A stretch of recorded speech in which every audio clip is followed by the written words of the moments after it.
Bon día. Buenas.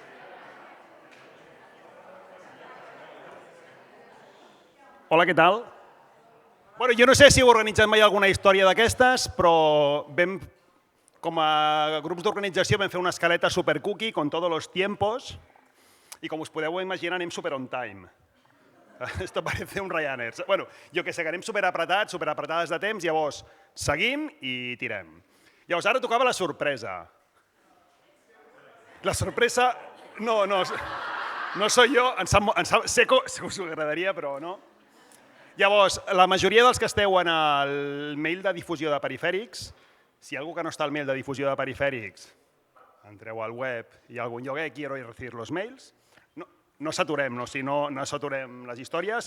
Veure el mail que us demanaven que féssiu un vídeo. Llavors, de tota la gent que ens ha tornat els vídeos, hem fet això. Llavors, com que seguim molt la dinàmica de la prevenció, com que sabeu, la gent que fem prevenció, normalment una altra cosa que anem és apretats de temps i amb poca pasta, llavors hem fet el vídeo una miqueta casolà des de perifèrics. Llavors, ha quedat molt cookie, tiene mucho amor, però igual menos tècnica. Però vam dir, què el fem? Con amor i tècnica. Ai, con amor. Doncs con amor el tenim. Llavors, posem el vídeo, 5 minutets i seguim, d'acord?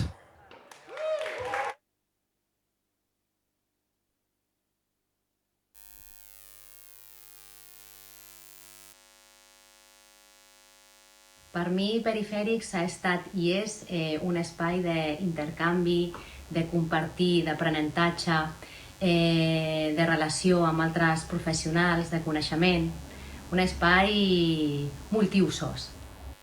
Perifèrics és part de la nostra història. És un espai referent, horitzontal i col·laboratiu. Perifèrics és no estar sola, és tenir una xarxa que et sosté. Tenir de referència a professionals amb llarga trajectòria i projectes amb solera. I un acompanyament a les noves persones que s'incorporen en la prevenció de les addiccions. Però sobretot és molt bon rotllo a les trobades diürnes i nocturnes. Perifèrics i perifèriques forever! Per nosaltres, la xarxa Perifèrics és compartir experiències, aprendre de les bones pràctiques, estar al dia de tot el que es mou, posar en comú reptes i, per què no, frustracions. Vull felicitar molt sincerament a Perifèrics per tota la gran contribució durant aquests 20 anys en la construcció de la prevenció al nostre país. Per mi, Perifèrics significa companys en la distància, compartir experiències, reflexionar plegats, estar connectats i significa també reivindicar el paper que la prevenció mereix. Per mi, la xarxa de Perifèrics ha estat un carregador. A les nostres trobades jo podia compartir solituds, dificultats, coneixement i sobretot bones estones. I això em carregava les piles per tornar a la meva feina i continuar amb la nostra tasca de prevenció amb moltes dificultats, si vosaltres ho sabeu, del dia a dia. Per mi, Perifèrics és un espai d'aprenentatge col·lectiu, és un grup de treball per debatre i unificar discursos envers la prevenció dels usos problemàtics de drogues i de pantalles. La xarxa Perifèrics sempre m'ha acompanyat amb la meva tasca professional. Recordo els seus inicis i ara ja fa 20 anys. Per mi ha estat sempre un entorn de treball enriquidor on poder avançar en l'àmbit de la prevenció des del compromís i la col·laboració, conjuntament administracions i tercer sector. A més, també ha estat un punt de trobada important amb companys i companyes professionals d'aquest àmbit. Per mi, Perifèrics va ser en el seu moment i és ara actualment un punt de trobada, una xarxa que aglutina tots els professionals i alhora com un petit reconeixement a la figura oblidada del preventòleg i de la preventòloga. Espero que ho puguem celebrar molts anys més. Salut! Perifèrics, per mi, és compromís, és excel·lència professional i és el valor de la prevenció de les drogodependències feta des de lo local, des de la proximitat amb la comunitat. Perifèrics, perifèriques, us porto en el meu cor. Bones. Què és per mi Perifèrics? Per mi Perifèrics és el reflex d'una voluntat compartida de millora permanent en el nostre sector professional. És també un espai de creixement compartit i un espai d'intercanvi d'experiències, d'inquietuds i de sabers entre la gent que ens dediquem a la prevenció. Per mi, Perifèrics va ser Va ser un lloc d'acollida. Venia d'un cas, tot era tractament i de cop i volta em foten a fer prevenció. On te vas? Amb qui parles? Doncs sí, la xarxa va ser un lloc d'aprenentatge, d'intercanvi, de fer viatges per tot Catalunya, de conèixer el sud, es veu que també existeix. I la veritat ha sigut una manera d'aprendre, d'avançar i de no només pensar en el meu municipi o en el meu territori, sinó poder anar molt més enllà. Doncs per mi la xarxa Perifèrics és un lloc de compartir, d'aprenentatge, de trobada, de moltes avinences i molts somriures i sobretot crec que és un lloc que m'ha atorgat o m'ha donat la sensació de sentir-me pertànyer dins d'aquesta professió, que és de prevenció de drogues i altres conductes de risc. Per mi, Perifèrics representa la mostra i la prova de que més enllà d'iniciatives, encàrrecs i autoritzacions polítiques, les tècniques i tècnics podem crear xarxa per donar més valor i més qualitat a la nostra feina. Som un conjunt de professionals que ens dediquem al món de la prevenció de drogues i cada cop més amb el tema pantalles, que bàsicament ens ajuntem, xerrem, compartim i a vegades fins i tot ens queixem. Espai de trobada municipal arrelat al territori. Cal treballar l'etiologia del plaer humà. Tocar de peus a terra. I de les persones grans consumidores, qui se'n cuida? Història. El compromís. Identitat. Aprenentatge.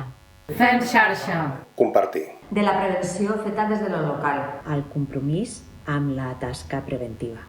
Perifèria. Comunitat i cachondeo. Compartir. Cooperació. Per una educació més conscient i més sana. Prevenció i passar-ho bé. Amor.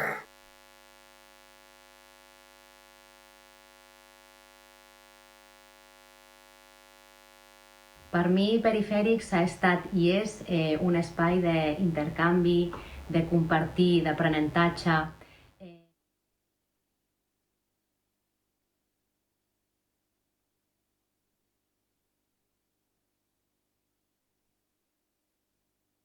Perifèrics té un component reivindicatiu.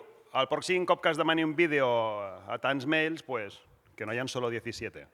Dit això, com heu vist al final, hi ha hagut un moment ja l'Andreu Obrador, que potser és una de les persones que tots tenim al cap des de sempre a Perifèrics, i Perifèrics normalment, a banda de l'Andreu Obrador, hi ha una altra persona que històricament ha tirat bastant del carro, tot i que hem anat tothom agafat de la maneta, sempre hi ha d'haver-hi algú que està una miqueta davant, que està baixant el cap perquè diu «Mierda, m'ha tocado pillar». Utger, jo penso que als 20 anys és un punt per reconèixer, tio, el curro que t'has fotut amb Perifèrics.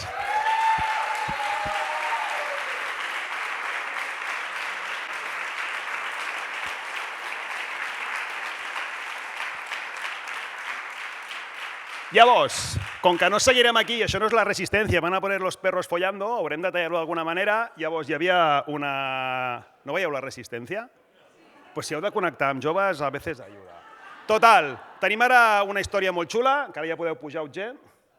Sí, ara ja està, no hi ha una sorpresa més, i seguim amb la jornada. Merci.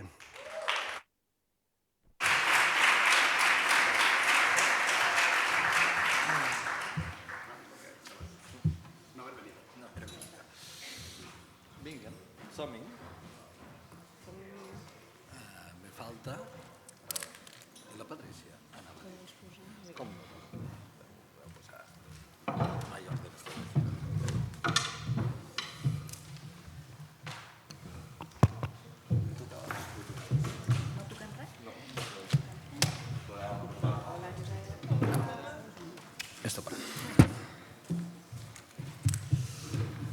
Vale, doncs gràcies per tot plegat.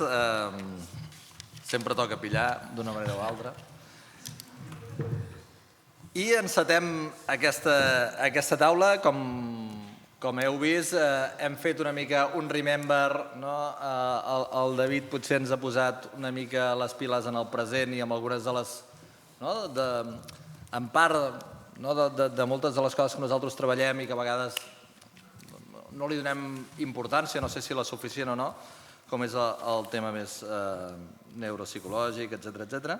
Però sí que una de les coses que nosaltres volíem fer amb aquesta jornada, a part de celebrar, a part de recordar, és també veure què ens ve per davant. I en aquest sentit volíem fer una taula amb diferents persones d'àmbits diferents que han treballat en l'àmbit de la prevenció i que nosaltres consideràvem expertes en temes concrets o en molts temes, això ja ho determinarem, però sí que ja es veurà, volíem que aquesta taula fos ben diversa, ben participada, ben dinàmica i en la qual també des d'aquí poguéssiu també compartir. I en aquest sentit, com podíem aconseguir aquesta interactivitat? Era una cosa complexa.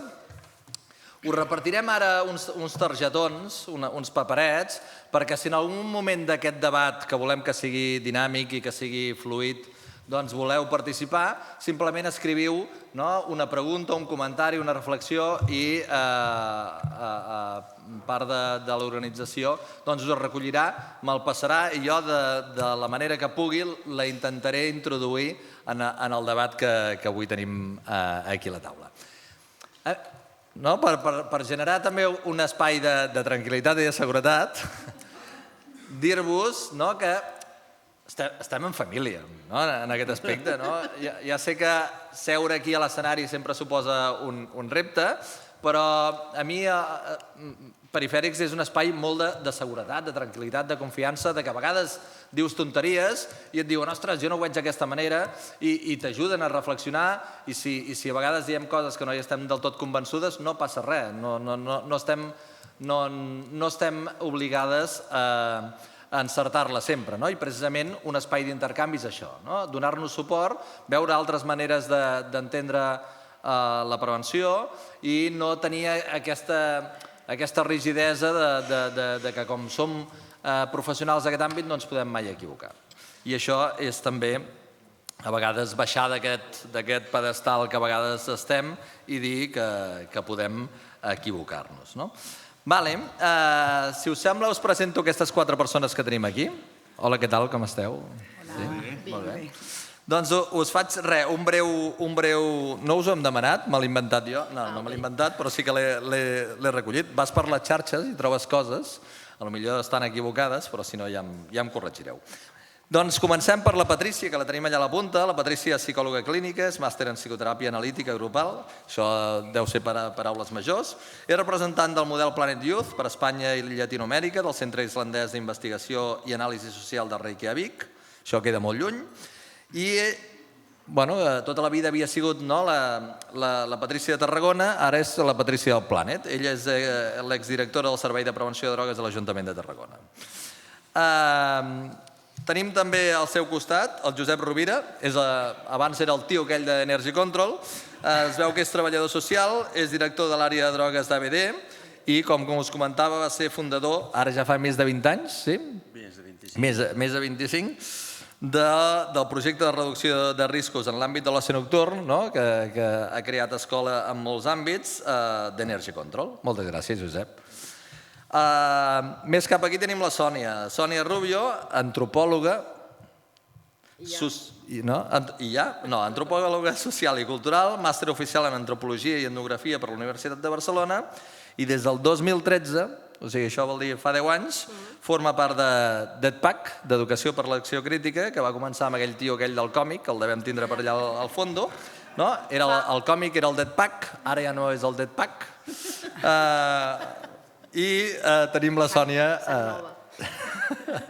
I finalment, aquí al meu costat, tenim l'Eulàlia, també psicòloga, formació en teràpia familiar sistèmica, tècnica en programes de promoció de la salut i prevenció sobre drogues de la Subdirecció General de Dependències de l'Agència de Salut Pública de Catalunya, que ara té altres cognoms, que ens els comentava abans el Joan, que deu tindre també més de 20 anys treballant en aquest àmbit, i l'Eulàlia em porta ja uns quants i veig que també té bastant de recorregut.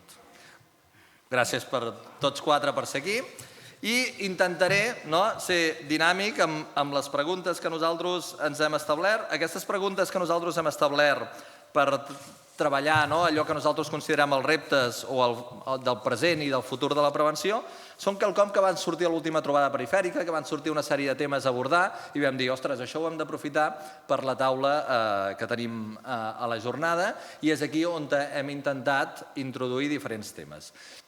Jo faré una pregunta a una persona en concret i a partir d'aquí la resta podran replicar, podran comentar i podrem prendre la jugada amb el que vosaltres també ens vulgueu incorporar.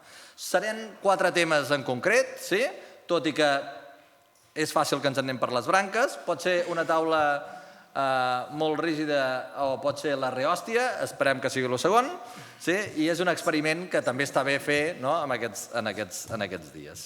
Els 4 temes que intentarem treballar és oci nocturn, pantalles, avaluació i prevenció ambiental, que són 4 temes que consideràvem i que van sortir en l'última trobada perifèrica i intentarem abordar-los. Sí? Esteu preparades? Sí? O no? Empieza el concurso. Vale, doncs començarem, si us sembla, amb el tema de l'oci nocturn. És un tema que sona l'alarma d'algú. És un tema... Algú té cara... Clar, com és viernes noche... No. És un tema de passat, és un tema de present, és un tema de futur. Es va parlar molt durant la pandèmia de com això podia modificar. Sí que hem notat alguns canvis amb les dinàmiques dels més joves, però no de la pandèmia cap aquí, sinó abans i tot, i que potser ara s'havien exagerat. I una de les preguntes que ens plantejàvem, i que també afecta molt amb el que és la prevenció amb els més joves i en l'oci nocturn, és una pregunta tan científica que és cap on va la festa? Cap on està derivant la festa i si la pandèmia ha canviat les dinàmiques dels més joves. I llenço la paraula cap al Pep. Pep. Molt bé. Se sent, oi? O no? Ara sí. Era al revés. La primera cosa, gràcies per convidar-me, però és evident que jo de sortir de festa no surto gaire ja. Així que el que puc explicar és allò que comparteixo amb reflexions, a vegades la gent jove que m'explica, i l'observatori de consums, plaers i riscos d'Energy Control. I aleshores, a partir d'aquí, intento respondre alguna cosa. La primera cosa que em ve al cap és que festa cap on va? Que festa hi haurà sempre. És a dir, que hi ha un element propi de societat ancestrals que els espais de comunió i d'interrelació i de festivitat han sigut sempre presents i no només presents de manera puntual, sinó al llarg de tot l'any. Es distribueixen les festes perquè la gent vagi podent tenir espais on divertir-se. I en un moment de confinament la festa era necessària. Ja ho dèiem abans, que possiblement la gent més jove, que té aquesta voluntat molt més d'entrar en contacte i en relació, la va trobar molt a faltar i, evidentment, es van inventar molts espais de festa privada. I aquí és on vam començar a pensar a veure si canviaran els models de festius i l'àmbit privat anirà tenint cada vegada més.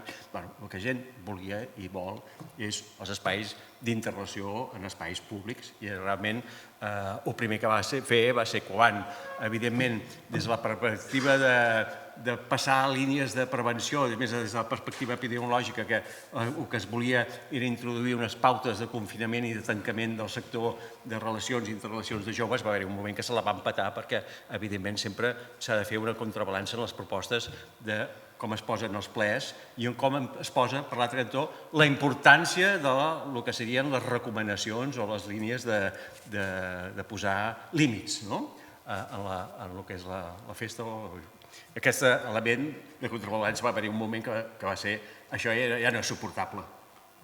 Seguir sacrificant la part de ple, quan a més hi ha tota la part de vacunació ja s'està produint, aquelles poblacions més grans ja s'estan vacunant, doncs hi ha un moment que diuen botellón i tenim aquell punt de resurrecció important de botellons i tot aquest element que ens va portar a pensar i parlar dels botellons. Però el que faltava era sobretot obrir l'espai públic festiu propi del que és l'àmbit més comercial dels grans festivals que aquell estiu va petar els festivals a punt de pala i a més els festivals s'havien de recuperar econòmicament, és a dir que els vam veure ben plens, la part de discoteques i l'espai de relació i interrelació festiva en els carrers.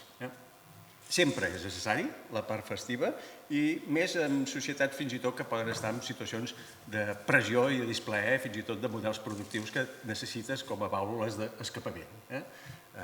La guerra també hi ha festa, i has de buscar festa perquè quan hi ha situacions i societats més de pressió, diguem en termes estructurals, més necessitat tens de cercar aquests espais d'interrelació i festivitat en el punt d'alliberament. Ara, què podem dir? Home, hi ha hagut canvis, sí. Un és que ja es preveia. Després d'una recessió en el que és l'accés i consum de substàncies, la part de recuperar els consums. I sí que hem tingut no només un important ressorgiment o increment en el que és la freqüència de sortida, hay que recuperar lo que hemos perdido, i no només en el terme de sortida, sinó també en el terme de consums. Així que hem tingut, però això fins i tot en situacions de pressió social, de dificultats i de... Això ja es ve donant sempre, i això ha succeït i era previsible. I quan parlem també del que han sigut les intensificacions de consums, perquè els hem tingut, i l'altre dia sortia un programa que parlava, els del Clínic, l'increment de les urgències amb consums d'alcohol i tots els elements d'intoxicació que se'ns descriuen en els contextos. Sumem no només aquesta necessitat de recuperació, sinó que també hi ha hagut una generació que durant 2 anys no ha sortit de festa i que hi ha uns processos d'aprenentatge que tu fas en els processos que t'inicies a consumir.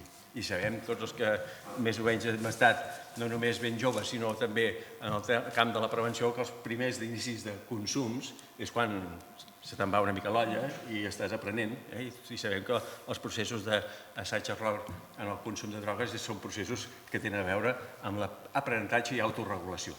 Se'ns ha juntat una generació que li tocava ja sortir amb una generació que no va poder-ho fer 2 anys enrere.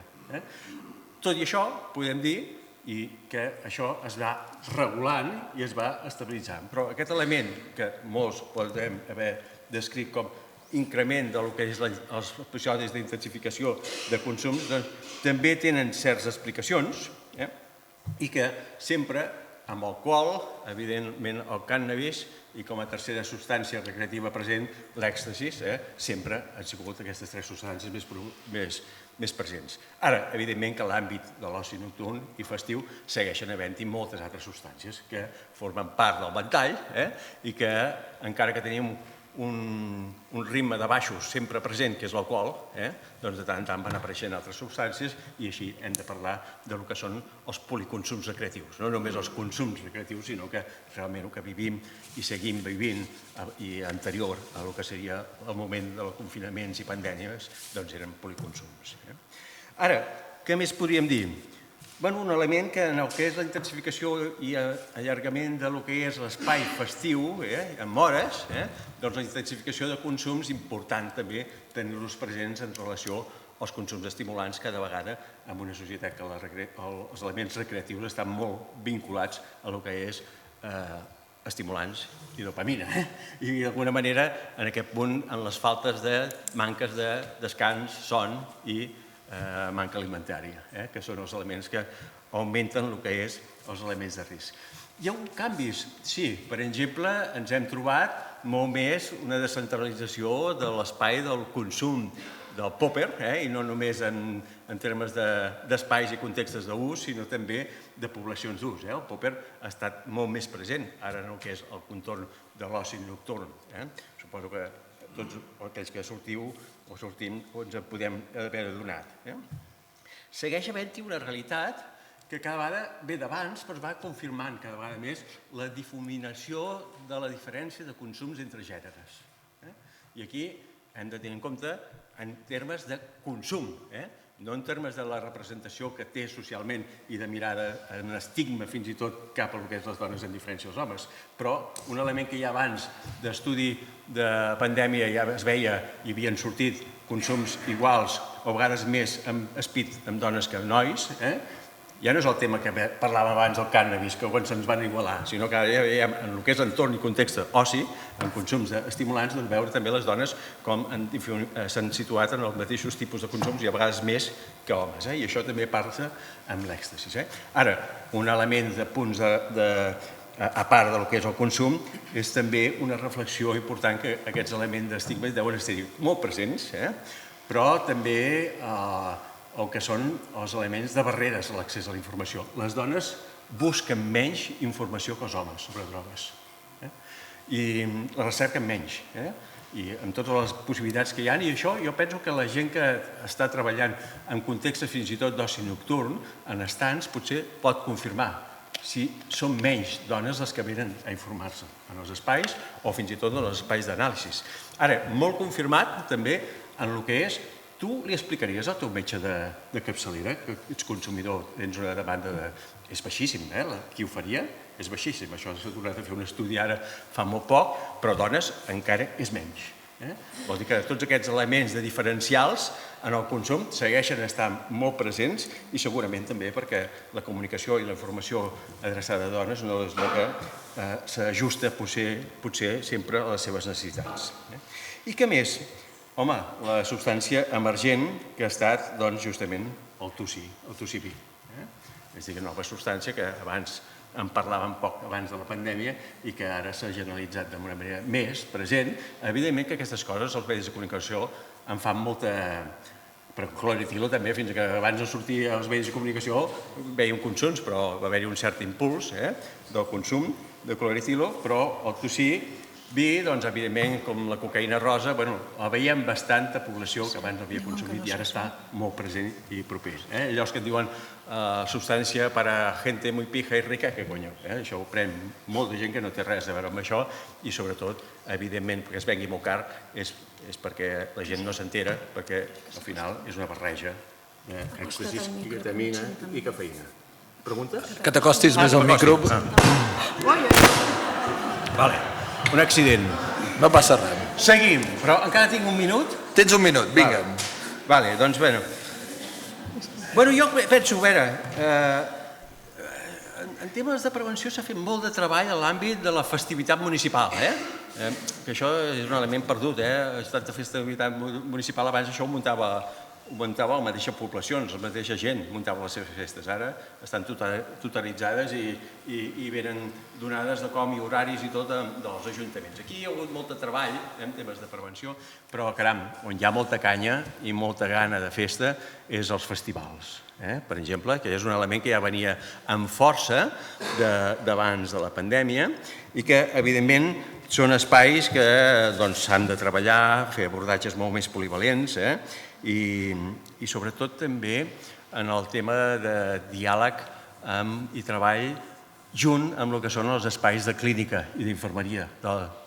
Perquè encara hi ha un percentatge, que és un terç de la població que va als festivals, que no s'enfia si té necessitat d'anar-se'n a la clínica, a la infermeria del festival. És a dir, que aquí hi ha feina a fer i, a fi de comptes, són espais on són molts dies, de moltes hores, amb molts consums. És a dir, que són espais que ja que s'han fet molt interessants i realment omplen de manera important. Potser ja no tenim els diners per anar a viatjar, però estalviem per fer unes quantes sortides de festivals. Doncs, és un lloc especial i interessant perquè segueix tenint molt poder. Evidentment, ja no és l'escena dels clubs dels 90, però l'espai de discoteques segueix sent molt important. És a dir, que els espais comercials és un element de treball que jo penso que, tot i que s'ha avançat molt en l'àmbit de l'oci nocturn, aquí hi ha molta feina a fer.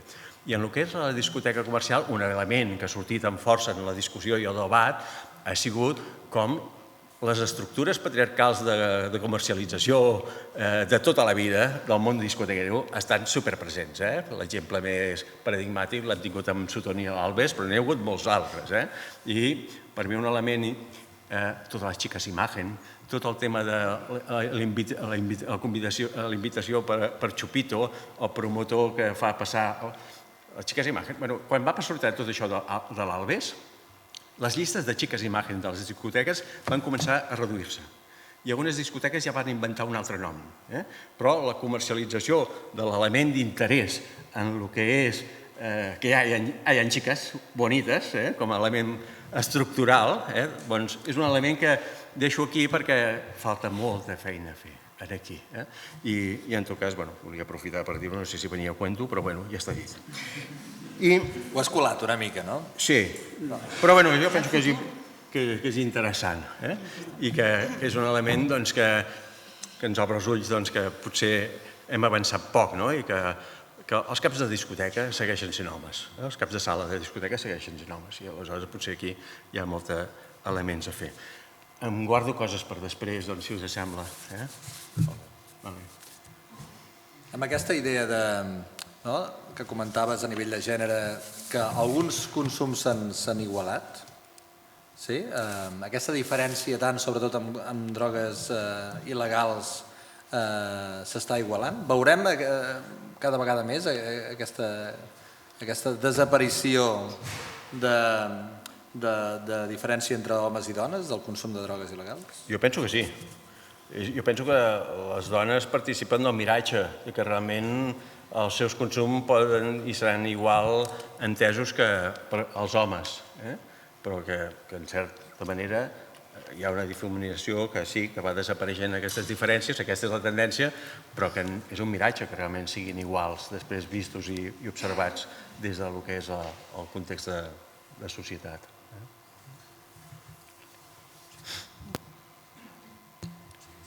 A mi m'ha semblat interessant com has començat aquestes paraules, fent aquesta reflexió de que festa n'hi ha hagut sempre, inclús quan dius quan hi havia guerres hi havia festa, perquè estem en una taula orientada cap als reptes de futur i els espais lúdics continuaran, han sigut, són i continuaran sent possiblement un espai per l'actuació preventiva. Llavors jo em preguntava, has explicat una mica responent a la pregunta que et feia l'Utge, de cap on va la festa, has explicat una mica potser aquests canvis, de que ara estaven més en boga els festivals, certament el poder gaudir de música en directe és una cosa que ha passat per sobre del model de clubs que parlaves potser més dels anys 90 i aquí evidentment és un entorn on tindrem molt a incidir. També has parlat de botellot, que també de fet tampoc és un fenomen nou perquè l'ocupació de l'espai públic per socialitzar-se i havent-hi consum d'alcohol és una cosa que sempre hi ha hagut i que de fet els joves també han après dels grans, vull dir que un altre cop entrem aquí en temes de modelatge. Aleshores jo em pensava, tenint en compte que l'entorn sempre és una variable de primer ordre per guiar les nostres actuacions, no és el mateix una actuació amb una intervenció individual que una intervenció comunitària, que l'escola, que en l'àmbit de lleure, possiblement un dels reptes que tenim és estar molt amatents a aquests canvis d'escenari, aquests canvis de motivacions. Crec que aquí hi romp també el tema de les xarxes socials, que això potser als anys 90 i que també vincula d'alguna manera com aquestes convocatòries es poden potser fer de forma més lliure, més ràpida, més líquida, també connectant amb el que parlàvem abans de la societat líquida. I jo crec que aquí tenim un repte de poder estar molt a prop i tu has explicat coses molt interessants que es fan des de l'observatori per poder conèixer de prop tots aquests canvis i això ens poden segurament ajudar a anar orientant les nostres intervencions. Però vaja, que entenc que serà un àmbit en el que sempre hi haurem d'estar amatents i sempre podem treballar-hi, també des de la prevenció ambiental, també és un àmbit molt rellevant.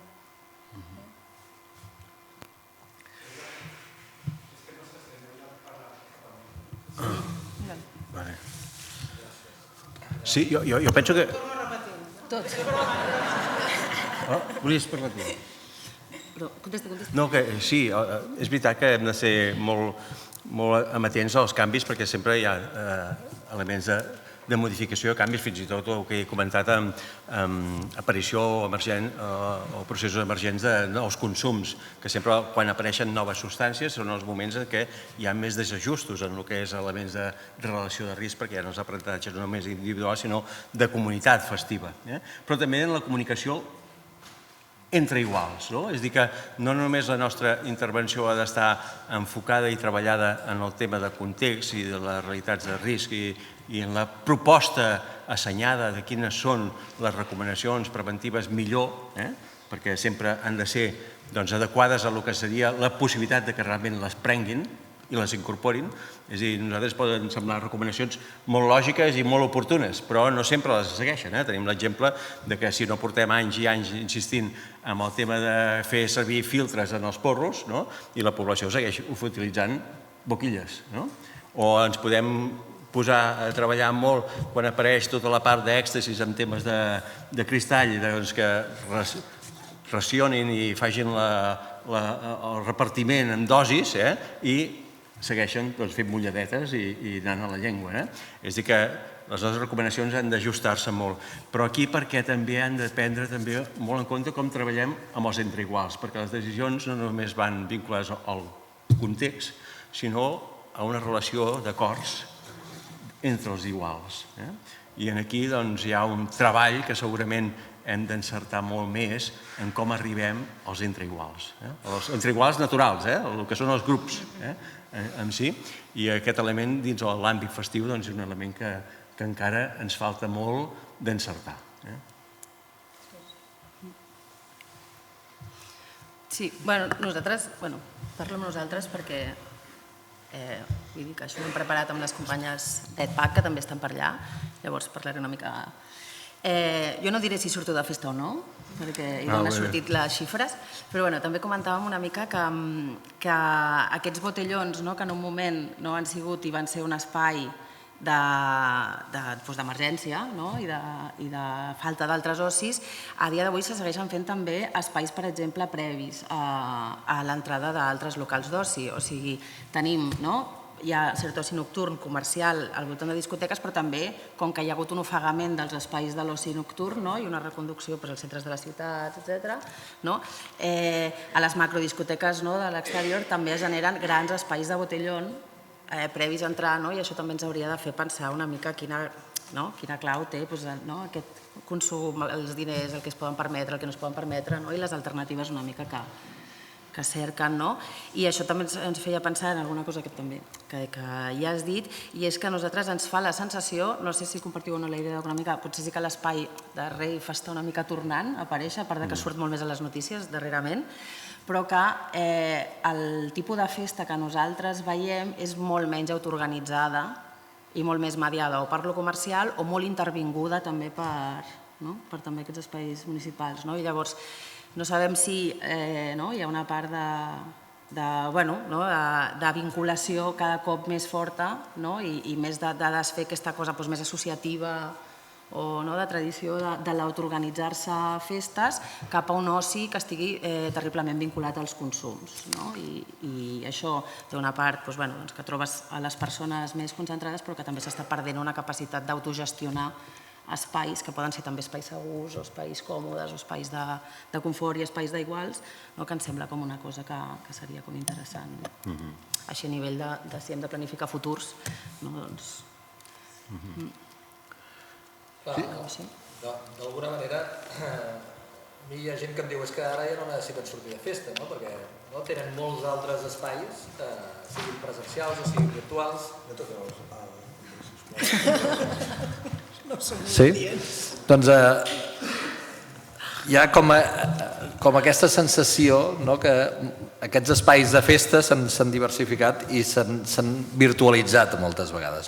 I aquí és on entra també un dels temes que volíem abordar, que és el tema de les pantalles, en relació a establir quin és l'ús, quin és l'abús de les pantalles, què implica a nivell de tasca preventiva, si aquesta alerta es mantindrà com hem vist en aquests darrers anys, o aquesta tendència és passatgera i s'anirà mica en mica apaivagant a mesura que existeixin consensos al voltant dels criteris de lo que és. Per exemple, en l'àmbit educatiu, molts centres s'estan plantejant ara si prohibir o no prohibir el telèfon mòbil a l'hora del pati, o si hem de continuar o hem de regular els usos en relació a la quantitat d'hores a casa amb la família. Tot això com ho agafem? És algo passatger? És algo que a la mesura que es vagin generant criteris es anirà apagant? Sònia? Que orgànic, això. Passem a la següent pregunta. Sí, ho he lligat bé o no? Sí. Molt bé, molt bé. A mi, jo m'ha agafat de... Bé. D'acord. Ho aniria fent així, Sí. Perquè tinc el rellotge aquí que em va perseguint. Vale, jo m'he apuntat, amb això tan orgànic, jo m'he apuntat unes quantes coses i sí que volia fer una mica de previ i és parlar una mica de l'alarmisme. O sigui, amb el tema de pantalles encara vivim una mica amb aquesta cosa, aquesta mirada alarmista i a vegades aquesta mirada que ens fa dir coses una mica cunyades inclús, però el que no creiem que estiguem aconseguint molt en la funció i que creiem que és un dels nostres objectius seria incorporar una mirada crítica sobre les pantalles, una crítica real, estructurada, ponderada. Per tant, com que anem també, hi ha una alarma social, també anem com responent a aquesta espècie d'alarma. Hem de canviar una mica aquest ritme, creiem, i hem d'anar a un altre escenari en el que proposem més. Clar, quan preguntaves això amb els usos, els abusos, superarem, establirem criteris, creiem que els usos actuals que estem vivint ara a pantalles els superarem precisament perquè ja els que veiem fa 5 anys no tenen res a veure amb els que estem veient ara, aquesta cosa que sempre anem com una mica com tard. I és un àmbit que algunes coses es van estabilitzant però en el fons és supercanviant, tothom que esteu treballant en pantalles també ho veiem. I clar, ens estan apareixent tota l'estona reptes nous, ara que sabem com amb les xarxes apareixen els streams, apareixen els actius digitals, apareixen les criptos, apareixen el xat GTP, ara les escoles estan molt més preocupades pel xat GPT cap al mòbil a l'aula, perquè ara el concurs de Sant Jordi dels col·les ha guanyat el xat GTP a gairebé tots. Llavors, també hem de tenir en compte que això al final no és passatger en el sentit que també està, i com nosaltres també ens fixem una mica en les pantalles, aquelles que estan endreçant sobretot l'oci de les persones més joves i també de les persones adultes, com una tendència terriblement capitalista. Al final són grans empreses que estan regulant en què dediquem el temps i com, i que tenen moltes més armes que nosaltres. Llavors, la tendència, si fos per ells i elles, seria que consumíssim cada vegada més i fóssim lo suficientment dependents com per no preocupar-nos, però dependents al cap i a la fi.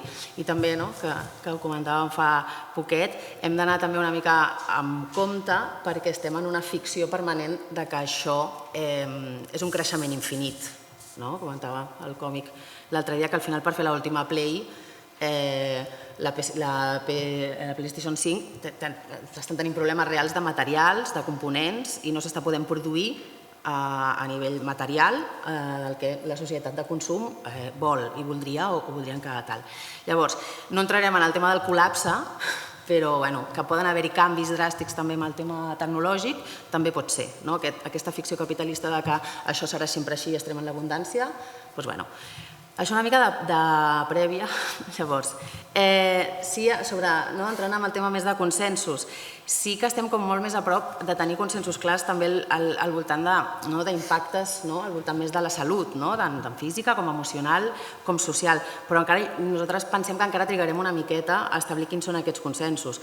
Si la definició d'ús i la definició de sobreús, mal ús, abús ha anat evolucionant, seguirà segurament evolucionant. El que és més normal, o l'impacte tecnològic en una societat també es va adaptant. Llavors ara ens sembla normal alguna que fa 10 anys ens semblava absolutament inaudit. Això ens fa pensar també en si la salut en aquest sentit és plàstic o no. Tot i això el que pensem és que hem de seguir treballant igual, no ens podem esperar sempre a tenir criteris, perquè si no ens farem grans d'aquí. Llavors ens hem de posar les piles.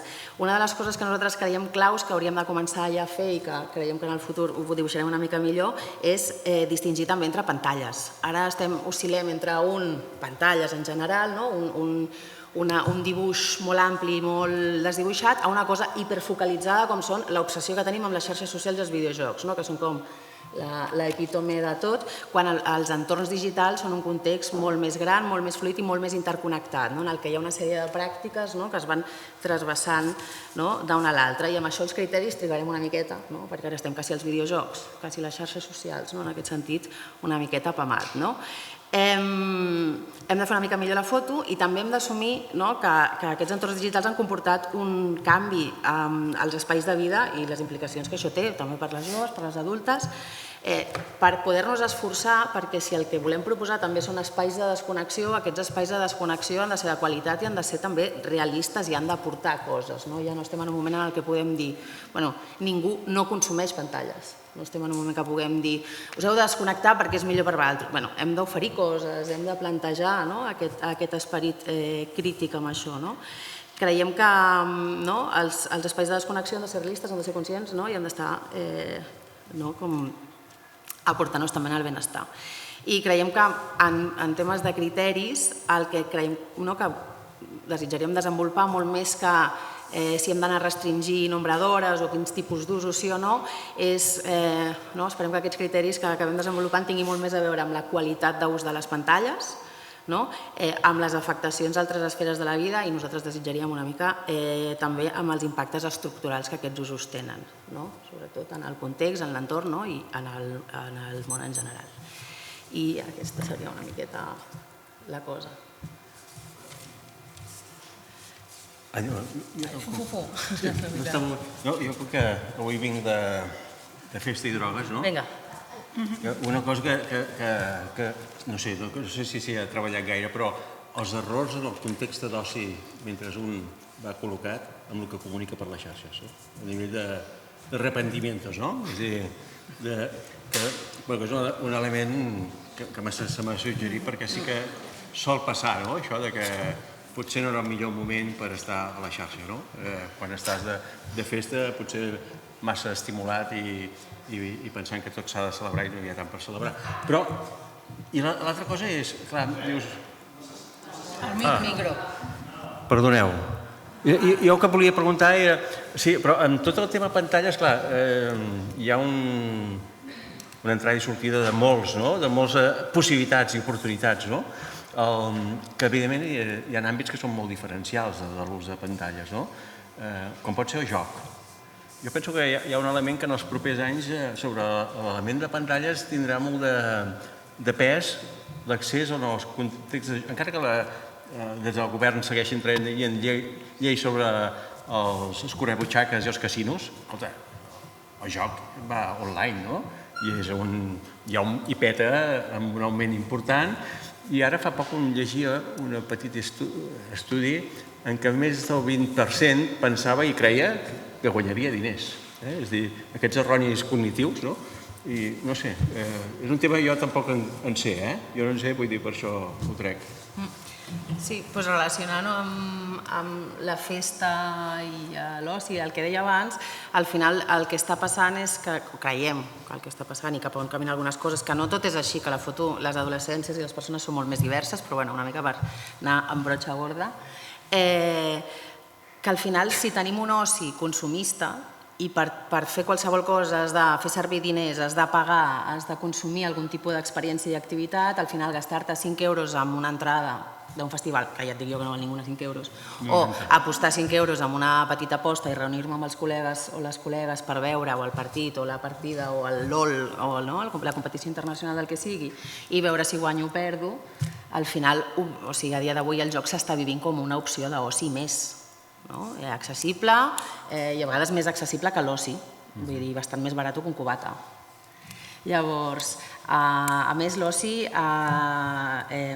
d'aquest canvi amb l'oci relacionat amb la festa, també hi ha un panorama una mica que ens està com sorprenent i que serà superinteressant a veure com va progressant i és interessant en un sentit d'interès, no que sigui guai, però que també les apostes a través de pantalles i online estan canviant una mica també el marc de gènere de qui aposta, com aposta i en quin tipus de jocs i com, i això ens està fent com reflexionar una miqueta d'un cop es trenquen els espais de presencialitat, espais que no són segurs i la digitalitat dona un suposat espai de comoditat, aquí què passa també amb el gènere i amb les possibilitats. Són coses a les que creiem que haurem d'estar atentes. Jo crec també, Sònia, que has assenyalat una cosa molt rellevant, que els que venim de l'àmbit de la prevenció és un aspecte on sempre hem posat l'accent, que és el tema de l'alarma. quan apareixen, no? I tota aquesta entrada de les accions comportamentals, de les pantalles, que com bé has dit, dintre de pantalles, en realitat estem parlant de moltes coses diferents, no? Jo crec que aquí podem aportar des del nostre àmbit el perill de problematitzar a vegades l'entreteniment digital, no? Com tu senyalaves, les tecnologies, doncs sí, han vingut, estaran aquí, no crec que desapareixin. I, de fet, per exemple, durant la pandèmia, el que explicava abans el Josep, ens van aportar moltes possibilitats de connexió que si no l'haguéssim tingut aquest aïllament encara hagués sigut molt pitjor. Per tant, jo crec que aquí des de la prevenció tenim una tasca molt important en educació, en educació i en treballar i també en com regular, abans el Joan parlava d'aquesta llei, com poder regular tot això en aquest nostre entorn perquè almenys les decisions que puguin prendre, especialment els més joves, siguin decisions el més saludables possibles.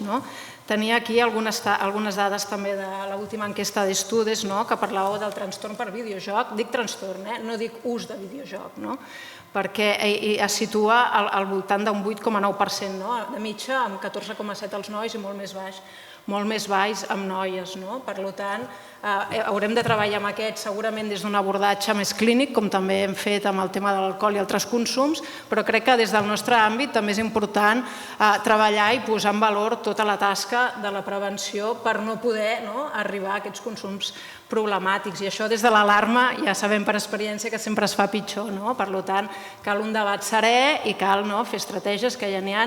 Nosaltres fa un parell d'anys que vam, per exemple, publicar la guia d'usos i acompanyaments amb vosaltres d'entorns digitals, que jo crec que va ser una molt bona feina d'orientar en tots aquests aspectes que la Sònia parla i que jo sempre la recomano perquè dona pautes molt clares en aquest sentit. És curiós, perquè estàvem parlant de pantalles i hem tornat ràpidament a les drogues, i aquí em sorgeix una pregunta de dir, ostres, hem fet aquí... Ho hem preparat molt bé. Ho hem preparat molt bé. Però sí que és cert que els que treballem en l'àmbit de la prevenció de drogues, quan ens han aparegut les pantalles aquí al mig, hem dit, ens hi agafem, no ens hi agafem, això ens ha servit per treballar-ho d'una altra manera. Sí que és cert que des de la prevenció de drogues hi ha un desenvolupament a l'àmbit preventiu molt ampli que no existeix potser en altres àmbits de salut mental o en altres, i això ens està servint també en pantalles i per això ens hi hem atrevit. És a dir, pantalles i drogues han d'anar juntes, ens hem d'enganxar aquí a les pantalles perquè ara estan més de moda i això ens permet també treballar altres coses, o hauríem de mantenir els nínxols per separat? I lo lanzo ahí. És una pregunta molt interessant. Digues, doncs.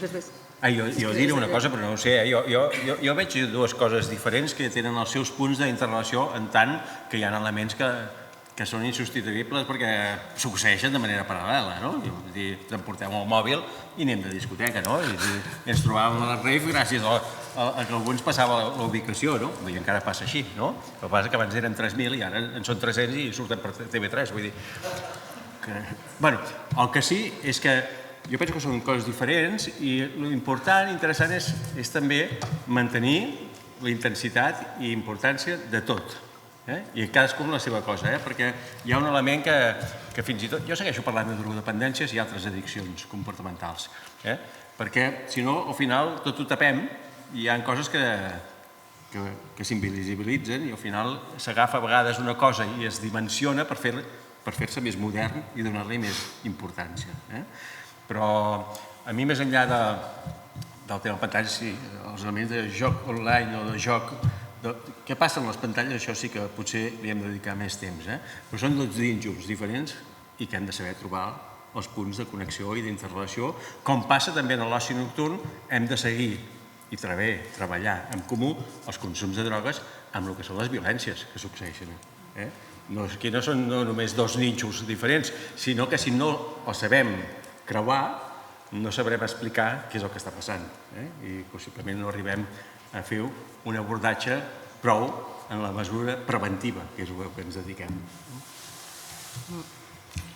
Sí, jo crec que això és interessant, el canvi que hem fet aquest de model, de posar al centre la droga, al posar al centre l'addicció. Abans parlàvem drogodependències. Ara parlem d'addiccions perquè certament, com deia l'Utge, trobem que part de l'experiència d'un àmbit ens ajuda a interpretar o a poder actuar en l'altre àmbit, però possiblement també hi ha diferències i això ens obliga també a donar-li una volta més i una reflexió. A mi també sempre m'agrada connectar-ho amb el que deies tu, Josep, els comportaments de risc. Quan treballem en prevenció, l'addicció és un risc, però especialment en població jove, doncs en realitat estem treballant molts altres riscos, també més enllà de l'addicció, les intoxicacions, tota una sèrie de comportaments de risc que ja coneixeu.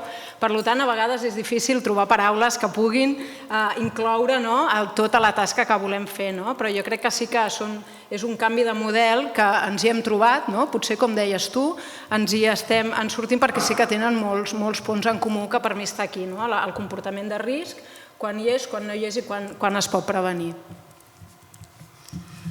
Sí, a mi està molt bé que facis la pregunta just ara, el nom de la sotsdirecció ja ha canviat, llavors, i portem tot el matí que ara ja no parlem de plans de drogues, sinó plans de DAC, de drogues i addiccions comportamentals. Llavors, jo crec que la pregunta té més a veure amb la reflexió com hem arribat al punt en el que estem i si estem en el punt en el que estem per les raons adequades, i no perquè ens ha rotllat una mica, tenim necessitat de seguir treballant allà on som útils, algú havia d'agafar aquest àmbit perquè era urgent i era important.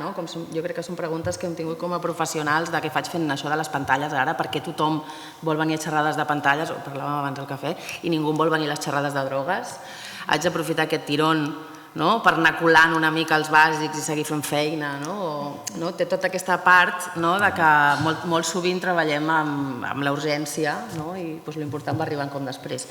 I clar, nosaltres com a EdPAC tenim la sort i el privilegi de... EdPAC fa 20 anys aquest any, allà un dels fundadors, i jo ja vaig arribar que ja treballava amb els dos àmbits, o sigui, històricament hem treballat les dues coses des de fa molt. El com comenta que és perquè no per l'addicció en si, que sembla que ara és el paraigües una mica que ens segueix recollint, sinó perquè al final són dues coses una mica que no només enganxen, sinó són coses que flipen, que col·loquen, però com ho veiem també l'equip, també nosaltres ho abordem sobretot també des de la salut, sobre quines coses ens poden produir plaer, benestar i quines poden ser al mateix temps un risc i alhora, com ja hem dit abans, ho treballem molt des del consumisme també, i d'aquest hiperconsumisme i aquesta cosa d'esgotar i estar vinculats a alguna cosa i recursos.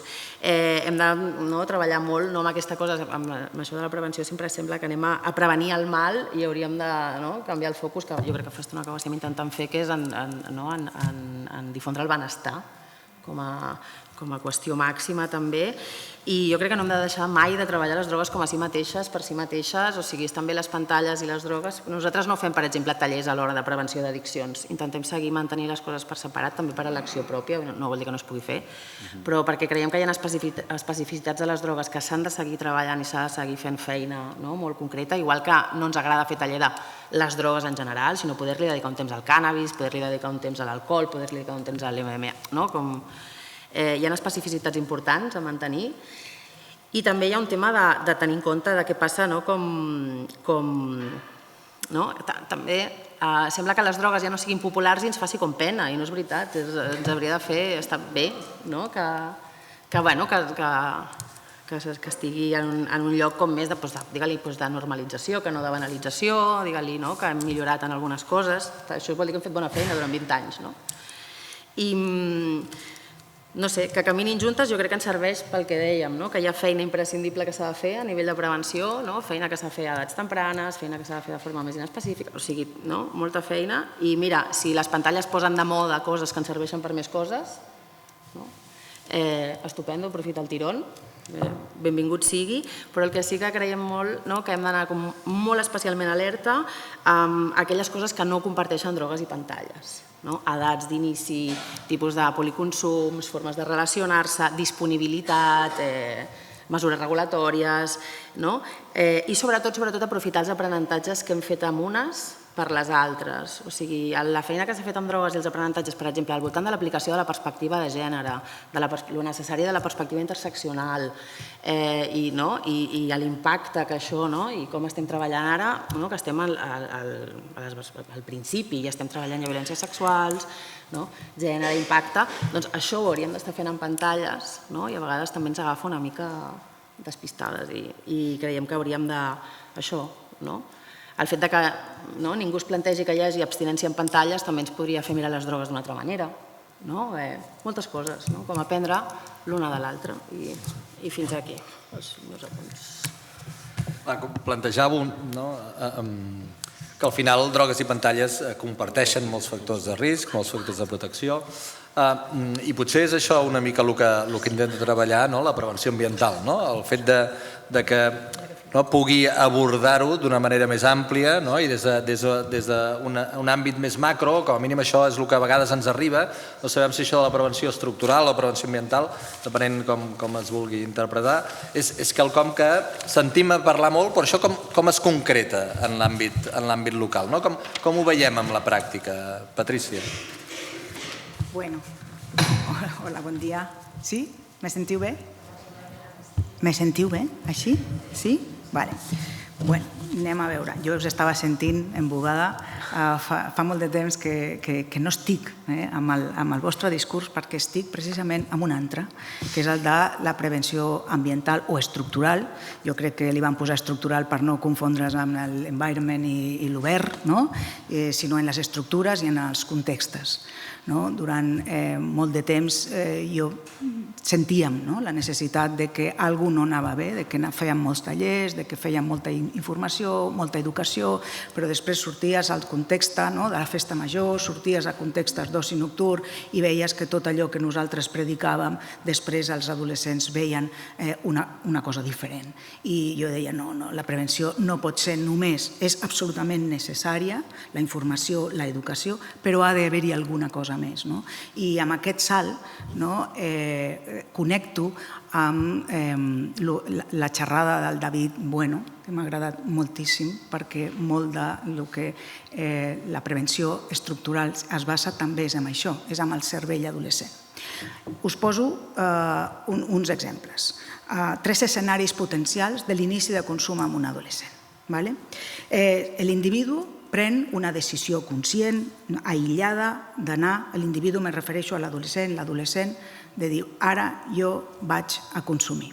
Aquest escenari, què us sembla? És possible? És plausible? Us veig poquet, però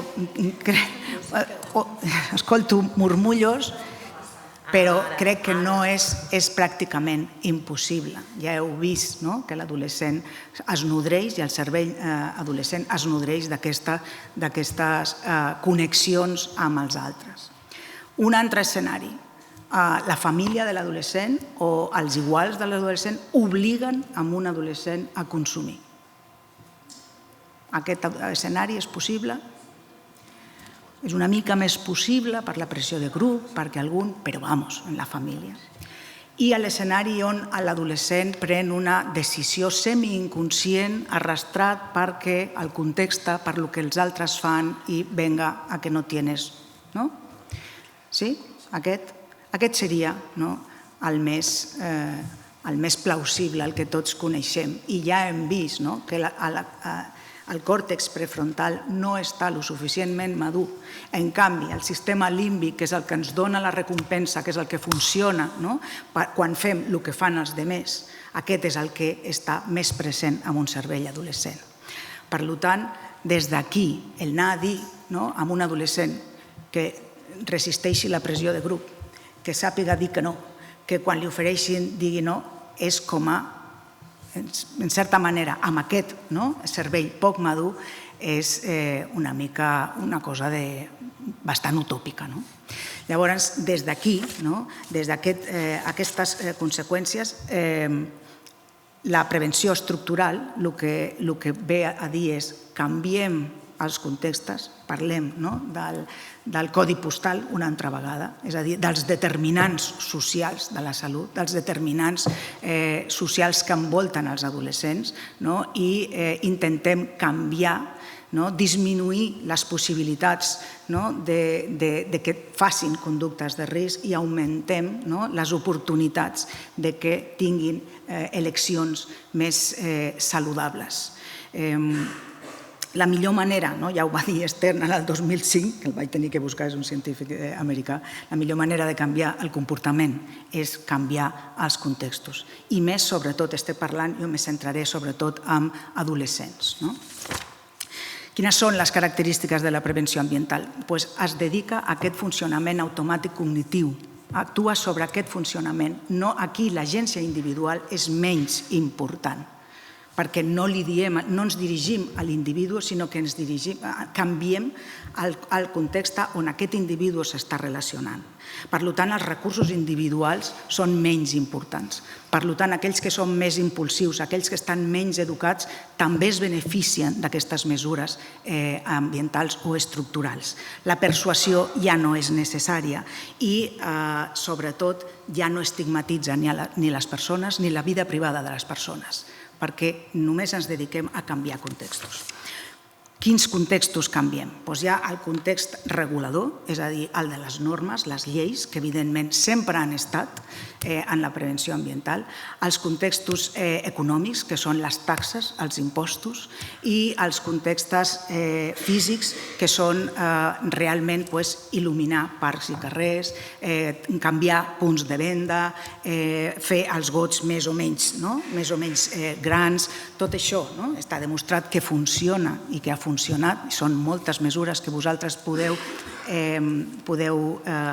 veure amb la qüestió del tabac, que va reduir immediatament, o quasi immediatament, molt el consum. I els nivells de contextos, quins són? Per exemple, quan ens dediquem als adolescents, quins són els contextos en els que ells se'n desenvolupen? Primer és el micro, que seria les relacions familiars, els pares.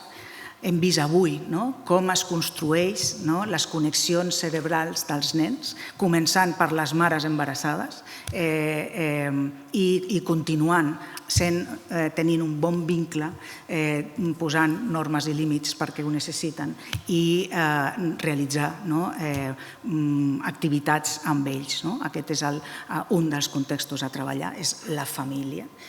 Nosaltres sempre pensàvem, o jo pensava així, tu pots anar a l'escola i dir que s'ha de menjar saludable, que s'ha de menjar verdura, que s'ha de menjar fruita, poma, però si els teus pares no poden comprar això, quan arribes a casa no menjaràs saludable, no està a la teva mà.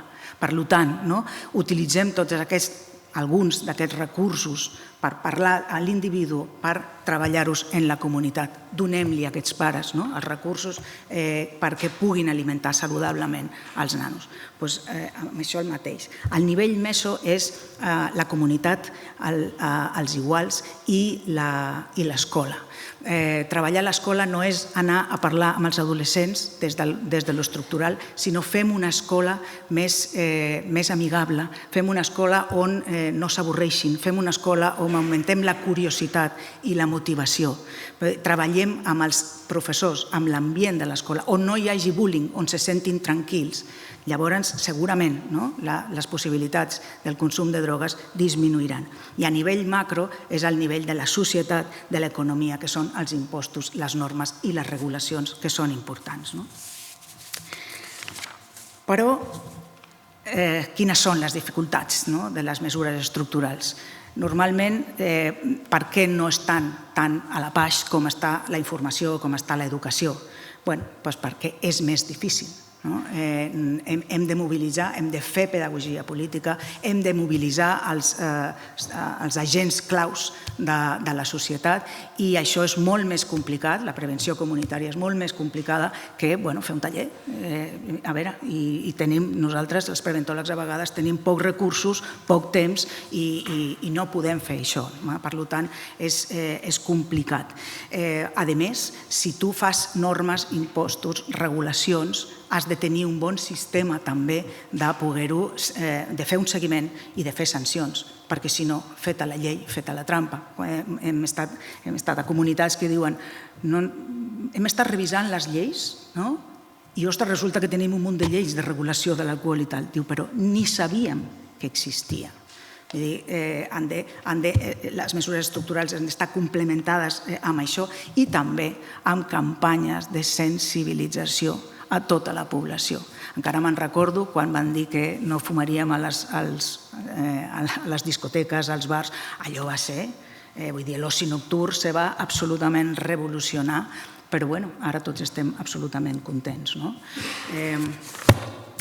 Quines més dificultats tenim? Doncs això, que les societats no volen aquestes regulacions. S'ha de ser valent el polític per implementar aquestes mesures. Moltes vegades ens tillen els governs que implementen això d'absolutament paternalistes. Volem ser lliures, però jo me'n recordo encara que mon pare deia el cinturón de seguridad, sí, hombre, en mi coche, me lo pondré si yo quiero. Jo me'n recordo, això ho deia mon pare, i com a poc tenim un munt de mesures, vull dir, les mesures estructurals són com a mesures de seguretat, mesures que amplifiquen i promocionen els contextos saludables on ens desenvolupem. Conclusions. Jo penso que el tabac ho ha demostrat, són mesures efectives, són mesures que han de complementar a altres mesures preventives, han demostrat que són eficaces, és necessari que fem pedagogia política per convèncer a la societat i als polítics que les puguin implementar i hem d'estar molt atents a les contraprevencions que fan totes les indústries alcoholeres, els vàpers. Vull dir, quan aconseguim que el tabac només es vengui als estancs, què fan els estancs? Posen colors, posen colorines. Per què? Per fer la contra. Vull dir, hem d'estar aquí. I per mi, jo ja hauria acabat.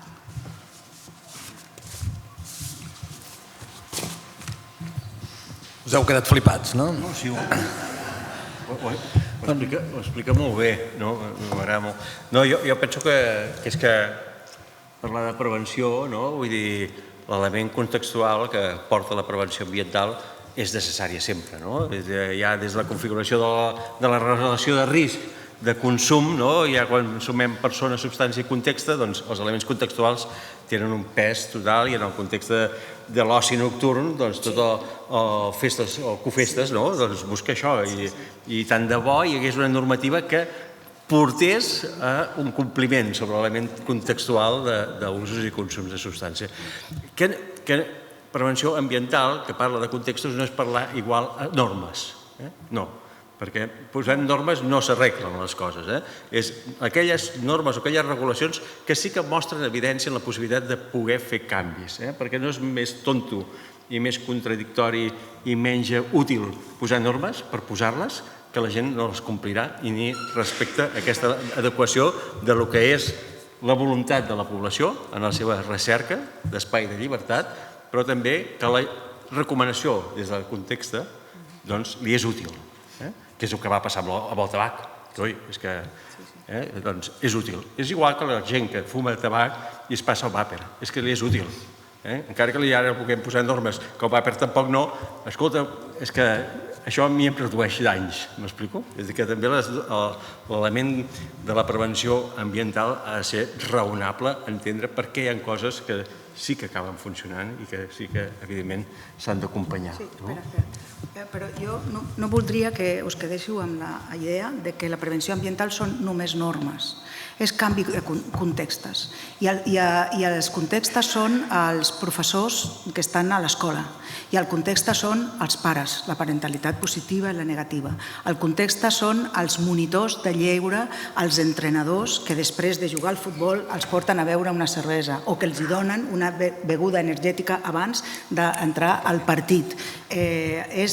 Tots els contextos som els adults, també, que hem de funcionar com a models i modelatge, perquè, ja ho ha dit el David Bueno, imiten.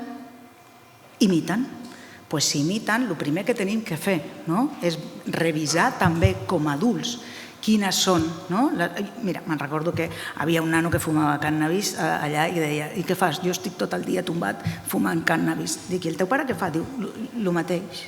Tot el dia fumant... A veure, vull dir que a vegades dicotomitzem, separem que un nano és diferent dels pares o allò que viu i volia incidir en que també té molt d'educació, molt de promoció de la salut en els adults, no només les normes i les regulacions, que també. Sí.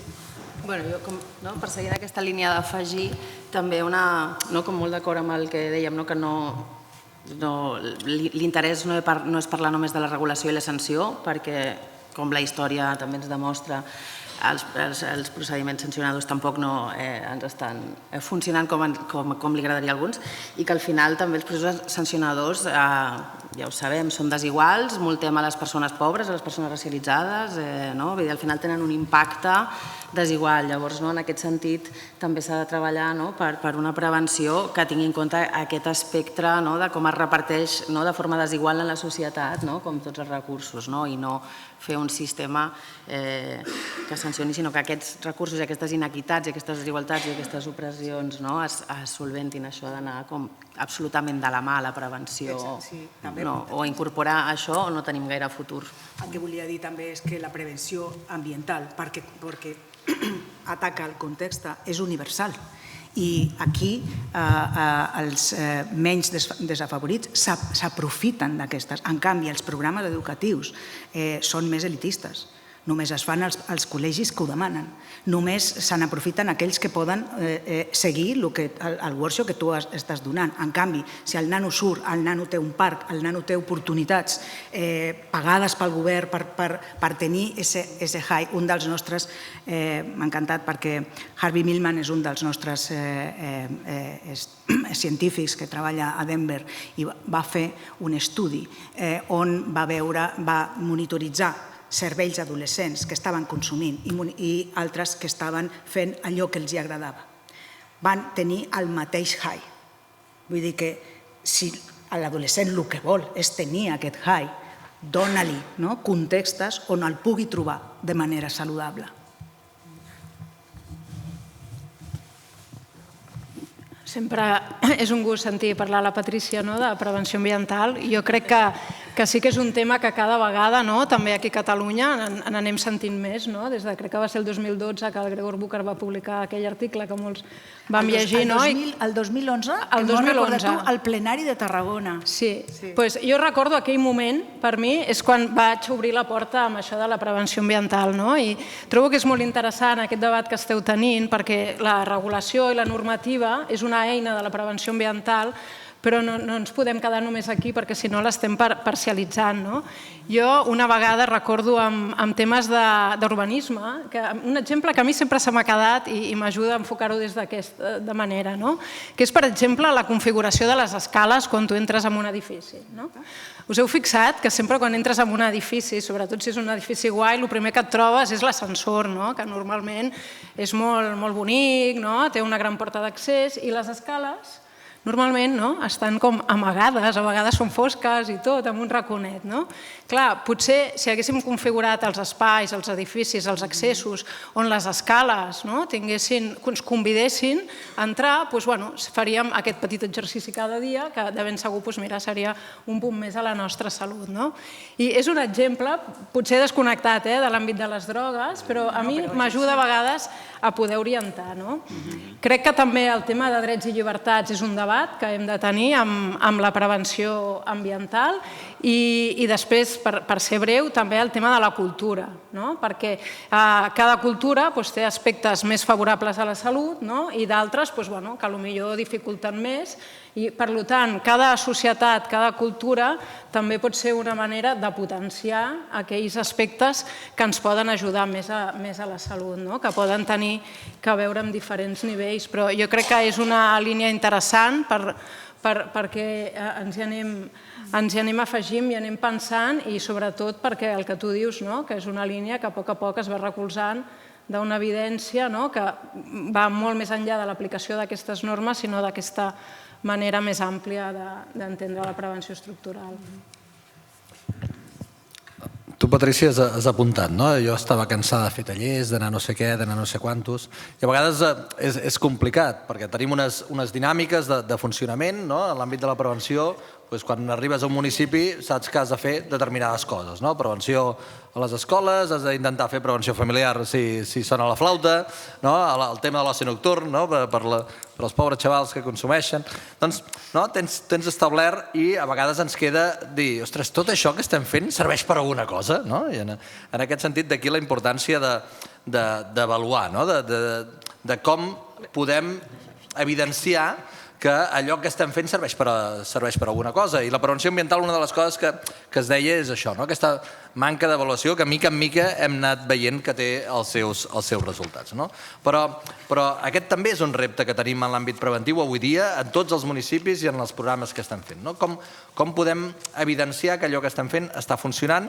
Perquè moltes vegades les eines que s'han creat des de l'àmbit molt universitari, molt acadèmic, molt de la investigació, i són difícils de portar a la pràctica. Aquesta combinació de la investigació amb l'aplicabilitat de les eines preventives és una cosa que la tenim ara sobre la taula i que cada vegada les administracions ens demanen que d'alguna manera apliquem eines avaluades. Però aquesta avaluació genera una sèrie de dificultats importants. Doncs hem començat amb la festa i acabem amb l'avaluació. Intentaré... Però tots teníem molt clars, els que estàvem a la darrera reunió de perifèrics, que era un dels reptes que teníem a Catalunya, poder d'alguna manera avançar amb l'avaluació. Jo porto algunes reflexions per compartir amb vosaltres respecte a aquest tema. A Catalunya tenim molta activitat preventiva, molta. Des de fa molts anys, tant des d'ajuntaments, diputacions, consells comarcals, estructures supramunicipals, tercer sector, s'han desenvolupat moltes accions en els diferents àmbits que ja hem anat mencionant al llarg d'aquesta taula. A més, aquesta activitat preventiva ja comença a tenir una trajectòria. Avui ja estem aquí celebrant els 20 anys. Els primers programes, crec que als mitjans dels 80, quan van proliferar les actuacions en escoles, principalment és on es van iniciar les primeres activitats preventives, doncs ja comença a fer una llarga trajectòria. Per tant, tenim una experiència. Aquestes activitats potser en algun moment s'inicien per respondre a una necessitat, perquè hi ha alguna necessitat, alguna emergència i volem donar una resposta preventiva. A vegades també hi ha activitats que es van fent perquè es porten molts anys fent-se, un any darrere l'altre. És aquesta prevenció una miqueta per inèrcia, perquè té bones cobertures, perquè són activitats que hi participen molts joves, hi participa molta gent, a més a nivell social tenen bona acollida. Podríem dir que és aquesta prevenció per inèrcia que l'anem fent any rere any i que potser el dia a dia tampoc ens permet aquest espai de reflexió per veure si allò realment està responent a la necessitat que volem. També moltes vegades s'han desenvolupat al llarg d'aquests anys, jo diria sempre, activitats ben intencionades, amb una bona intenció de poder respondre a aquestes necessitats. Però clar, tot això, en el moment en què ens trobem ara, no ens pot ser suficient per justificar la nostra activitat preventiva. Darrerament estem parlant molt que hem de buscar la manera de poder valorar que l'activitat preventiva sigui efectivament preventiva, més enllà de si té bona acollida, més enllà de si és ben acceptada, més enllà de si fa 20 anys que s'està fent i està bé. Hem de trobar mecanismes que ens permetin assegurar que aquella activitat preventiva té l'efecte preventiu que estem buscant. Si ens mirem al món acadèmic, com deies tu, Otger, potser sí que fa uns anys hi havia poques coses, però a poc hem anat vestint un cos d'evidència. Són diferents des del món de la recerca, parlo d'aquí a Catalunya, parlo també sortint a fora. Si mirem a nivell europeu o a nivell internacional, podem anar trobant treballs, estudis que ens poden ajudar a entendre una mica quines activitats tenen aquesta evidència. Algunes d'aquestes que jo deia primeres potser no van néixer basats en l'evidència simplement perquè en aquell moment no hi havia, no s'havia fet encara aquesta evidència, però ara avui en dia sí que tenim alguna evidència en algunes coses, d'altres no, encara tenim molt de territori per recórrer des de l'àmbit de prevenció i molt de territori per explorar. Per tant, això assenyalaves tu, Otger, jo crec que un dels reptes importants en aquest tema és poder trobar ponts que uneixin l'àmbit de la investigació en l'àmbit de la prevenció aplicada, perquè és el que dèiem, tenim molta experiència en la implementació de programes, però potser des de l'aplicació dels programes no hem tingut temps o no hem trobat el moment de poder avaluar aquestes accions i poder-les difondre i donar a conèixer els nostres resultats. Jo que per la meva feina a vegades tinc la sort de poder transitar per diferents espais i a vegades estàs en espais més de recerca, a vegades estàs en espais més d'implementació de programes, doncs moltes vegades, segur que també ho heu sentit, sentim frases com uf, això és molt teòric, això està molt allunyat del dia a dia i a vegades al revés, ui, és que això no està avaluat, això no és prou científic, està clar, això jo crec que passa en prevenció i passa en tots els àmbits de les ciències de salut i les ciències socials. Però aquí tenim un repte clar que és de poder unir aquestes dues experiències perquè realment una jo no l'entenc sense l'altra, perquè quin sentit té investigar alguna cosa si al final no li podem trobar una aplicació que millori el benestar de la ciutadania i d'altra banda, quin sentit té que anem implantant coses sense tenir un nord quan potser hi ha alguns referents que ens podrien guiar. Des de la subdirecció treballem aquest tema, o ens agradaria, estem treballant amb aquest tema, amb diferents guies, com us ha comentat abans el Joan, entenent la prevenció des de l'òptica de la qualitat, una prevenció de qualitat. Segons es defineix en el Manual d'Estàndards de la Qualitat, o sigui, segons ho defineix l'Observatori Europeu, la MCDDA, d'acord? Llavors, aquesta qualitat és una qualitat entesa com quelcom basat en l'evidència, però fixeu-vos que anem una mica més enllà d'això, És una prevenció basada en l'evidència, una prevenció basada en principis ètics, una prevenció cost-efectiva, perquè de què ens serveix tenir un programa molt ben avaluat, molt efectiu, si després no tenim els recursos per poder-lo implementar. Per tant, una prevenció cost-efectiva, factible, sostenible i també, com s'ha anat dient al llarg del matí, que siguin accions rellevants per a la població destinatària. Aquí entrarien, no m'allargaré aquí perquè ja n'hem parlat, tots els eixos de desigualtat, d'interseccionalitat i una paraula que moltes vegades he sentit a perifèrics i hem dit que és el dret a la prevenció. És a dir, hauríem de trobar la manera que totes les persones tinguessin dret a poder accedir a aquesta prevenció. Doncs bé, en aquest marc, l'avaluació pot ser la clau de volta que ens ajudi a avançar cap a aquesta qualitat de les nostres actuacions. L'avaluació, que l'entenem a vegades, avaluar, ostres, pot sonar com a un examen, a una prova, o com el fet de rendir comptes. Jo avui voldria aportar una visió de l'avaluació una mica des d'aquesta perspectiva que és una eina de millora. L'avaluació, tant de bo la poguéssim viure tots i totes com una eina de millora. Tu has començat la taula dient avui m'agradaria que tothom pogués dir el que volgués, perquè som un espai de treball, ens podem equivocar. Doncs jo també entenc l'avaluació des d'aquesta perspectiva, que a vegades podem ser reticents, però si l'entenem com una eina de millora, doncs possiblement tothom hi podem veure guanys.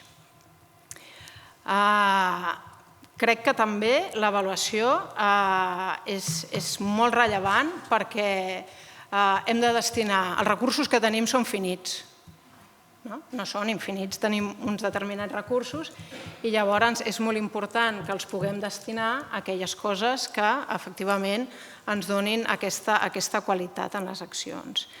Nosaltres explicar-vos des de la Subdirecció General d'Addiccions que estem treballant en aquesta línia ja fa temps amb aquestes guies. Volem també oferir espais per acompanyar en aquest procés de millora i per poder estar nosaltres també en aquest procés de millora. Tenim previst aquest any publicar un manual dels estàndards de qualitat, que si heu llegit el manual de l'Observatori són 300 i pico estàndards. No me l'he llegit. No te l'has llegit? No cal, perquè ara farem una adaptació, un resum, una adaptació. Intentarem, amb l'ajuda, evidentment, de tots els que estem en el sector i el consens, poder publicar un document que servirà de guia, perquè al final un estàndard no és una solució ni és una recepta màgica, però és una estructura que pot guiar-te sobre què és important, què no, què és més important que un altre a l'hora de construir les nostres actuacions. I això ho acompanyarem amb alguns espais de formació, que esteu tots convidats a participar, espais de formació amb avaluació, perquè també ens puguem empoderar amb aquest àmbit i puguem a poc a poc anar avaluant les nostres actuacions. Per tant, l'avaluació no l'entenem com una finalitat en si mateixa, sinó com una eina de millora, que pot ser ara un bon moment per fer-ho, que és necessari i que, a més, ens pot ajudar a un tema molt important, que és orientar la presa de decisions sobre el que fem. I aquí tothom, des dels ajuntaments, des dels consells comarcals, tothom pren una decisió. Totes aquestes preses de decisions són els que al final fa que construïm una xarxa de recursos en prevenció a Catalunya més efectius, millors. Llavors, una mica conclouria dient això, que veiem l'avaluació com un dels reptes que tenim sobre la taula per als propers anys, perquè pot ser aquesta clau de volta que ens ajudi a millorar en qualitat els nostres programes. Patapum. Què ha dit? Això és, no? Et cau la... Passar la festa d'avaluació. Clar, segurament estaríem hores discutint sobre avaluació i disfrutant d'aquest procés. Gràcies per fer aquesta relectura de l'avaluació, Eulàlia. Però hauríem d'anar acabant i abans d'acabar m'agradaria fer-vos un petit joc. Això no estava pactat. És un joc de fer-vos... Heu de fer respostes monosíl·labes. Tenia dues preguntes, ara són 4 perquè les que m'han fet arribar del públic, i heu de fer simplement respostes monosíl·labes. Podeu fer passapalabra, si no voleu respondre, però com a dins del públic també. Vinga, ràpidament, heu de respondre totes, una darrere l'altra. Podem començar per la Patrícia, per exemple, i així cap aquí. Primera pregunta, quina és la substància que generarà més problemes d'aquí 20 anys? Ui, passapalabra, això, jo no soc experta en això. No comencem bé. Josep. La G-C3M2. Molt bé. Sònia? Substància, no pot ser una cosa. Sí, pot ser una cosa. És que ara em posaria una mica anticapi i diria els diners. Els diners. Les criptos, no. Jo, a veure, la trec la bola, jo crec que seguirà sent l'alcohol. Molt bé. Perquè ha sigut durant molts anys, bueno, era monosíl·laba. Era monosíl·laba. Segona pregunta, quants anys tardarem a veure la regulació del cannabis recreatiu?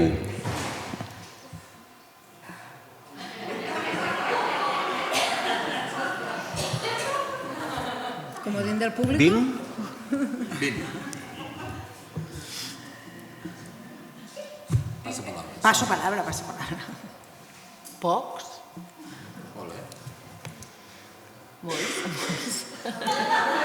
Comodín del público. Molt bé. Veig que no ha triomfat aquest joc. Vinga, tercera pregunta, doncs. És que no havien de participar. De l'1 al 10, com diríeu que està la salut de la prevenció a Catalunya actualment? La salut de la prevenció. Ostres. La salut és biopsicosocial, no? Bueno, jo com avui estic molt contenta d'aquesta trobada, diré un 8. Un 8. Sí, jo també, veient-vos a tots aquí i d'on venim, on estem, el que s'ha parlat avui, jo també. Vinga, 8 i mig. Un 8 i mig. Merda. Què dic? El públic, què dic? 5. Un 5? Podríem aprofitar més cures. Molt bé. Pep, t'aventures? Vale. És una resposta també. I l'última, que aquesta és molt bona, que m'ha fet arribar al públic. Jo no m'apuntaria a un taller de sexualitat amb una persona que no hagi follat. Aleshores, per ser bon preventòleg o preventòloga, t'has d'haver drogat? Monosíl·laba.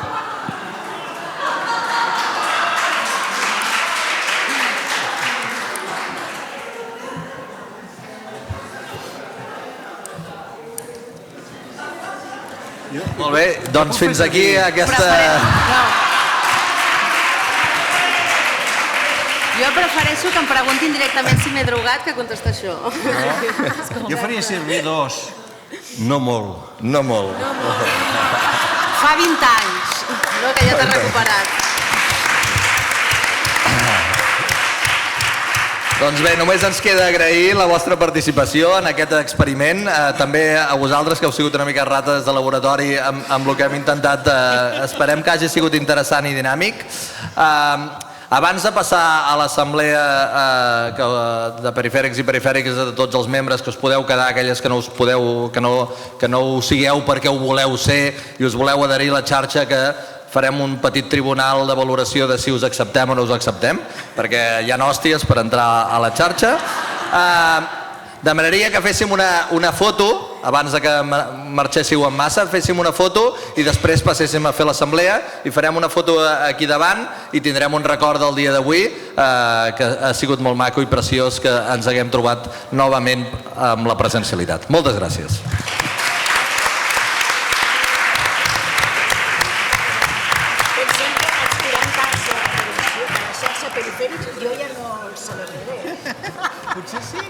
Potser sí, però com a Déu no.